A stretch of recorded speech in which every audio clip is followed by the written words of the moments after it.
उत्तराखंड के Himalayan reason में मौजूद 968 ग्लेशियरों के बीच करीब 1200 ग्लेशियर झीलें चिन्हित की गई हैं। इनमें 5 झीलों को अति संवेदनशील श्रेणी में रखा गया है। ग्लेशियर झीलों से संभावित खतरे को देखते हुए उत्तराखंड शासन ने बड़ा फैसला भी लिया है। अति संवेदनशील और संवेदनशील ग्लेशियर झीलों की निगरानी के लिए Wadia institute of Himalayan geology को नोडल एजेंसी बनाया गया है। वाडिया इंस्टीट्यूट ने इस जिम्मेदारी पर सहमति जता दी है। गौरतलब है कि साल 2024 में एनडीएमए की रिपोर्ट में जहां उत्तराखंड की 13 ग्लेशियर झीलों को अति संवेदनशील संवेदनशील और अति संवेदनशील बताया गया था, इसी के तहत आपदा प्रबंधन विभाग ने निगरानी और अध्ययन की प्रक्रिया तेज कर दी है।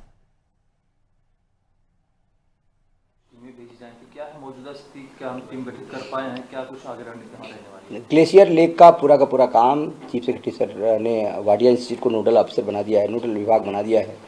और जो डायरेक्टर वाडिया हैं नोडल विभाग के रूप में काम करेंगे। उनके साथ हमारी कई चरणों में बैठक हो गई है। अभी कुछ दिन पहले बैठक हुई थी हमारी। अब वो जो डेटा काफ़ी कुछ तैयार हुआ है, तो जो डेटा तैयार है उसको ध्यान में रखते हुए आगे की रणनीति पर विचार किया जाएगा और वहाँ पर फिर सेंसर सायरन लगाने की कार्रवाई की जाएगी। तो आप लगाएंगे या फिर वाडिया से लगाएंगे? अब सारा काम वाडिया करेगा। इसमें वाडिया इंस्टीट्यूट को सारा कुछ समझा दिया गया है, बता दिया गया है और वाडिया इंस्टीट्यूट ने सहमति दे दिया है।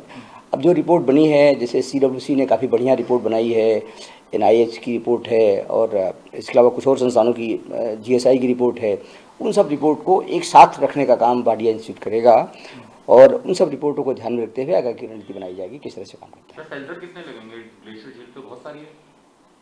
हर ग्लेशियर झील पे हम लोग सेंसर सायरन लगाएंगे और वो सब पे क्या इसका स्पेसिफिकेशन होगा, कैसे होगा, उसके लिए वाडिया इंस्टीट्यूट काम कर रहा है और बहुत जल्दी वो उनकी रिपोर्ट हमारे पास आएगी, फिर हम उनको कार्रवाई करेंगे आगे के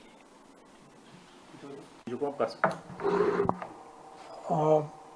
ये बात सही है कि हाँ, SDMA ने जो है वाडिया इंस्टीट्यूट को नोडल एजेंसी बनाया है और इसमें कई लोगों की बराबर की हिस्सेदारी है, जिसमें मतलब NRSC को देख लीजिए, IMD को देख लीजिए, NRSC या IRS एक ही बात है मेरे लिए, या फिर CWC या NIH, तो इन सब लोगों का इसमें योगदान रहेगा।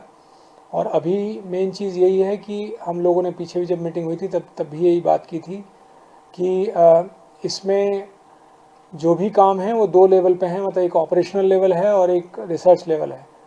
तो हम लोग रिसर्च के लिए नहीं भाग रहे हैं, हम लोग अभी इसको ऑपरेशनलाइज करने की बात कर रहे हैं कि किसी तरह से ये ऑपरेशनलाइज हो जाए, जिससे कि जब अगले मानसून में या अगली जब कोई विपदा आए, कोई इस तरह की परेशानी हो, तो सब लोग मिलके काम कर सकें।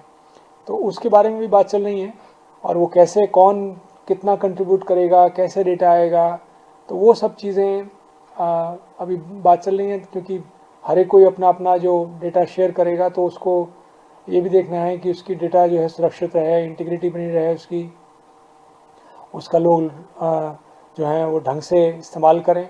तो उन सब के बारे में भी बात चल रही है। पीछे मीटिंग हुई थी, उन्होंने अभी ये अच्छी बात है कि SDMA ने नोडल एजेंसी बनाया है, लेकिन सबसे बड़ी ज़रूरत है कि जितनी जो हमारे भागीदार हैं, जितने भी हमारी संस्थाएं हैं, वो आपस में उनका अच्छा सामंजस्य हो, तो वो एक सबसे इम्पॉर्टेंट है।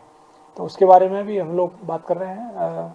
हमारे जो नोडल साइंटिस्ट हैं वो लोग भी लगातार इसमें लगे हुए हैं और कहाँ से शुरुआत करें, कैसे शुरुआत करें, वो एक बहुत बड़ा बात है। क्या कोई एक एरिया को लेकर शुरुआत करें, ये एक ग्लेशियर को लेके या एक घटना को लेके, इस तरह अभी बात चल रही है। तो मेरा ख्याल है कुछ जल्दी इसका कुछ ना कुछ हल निकलेगा।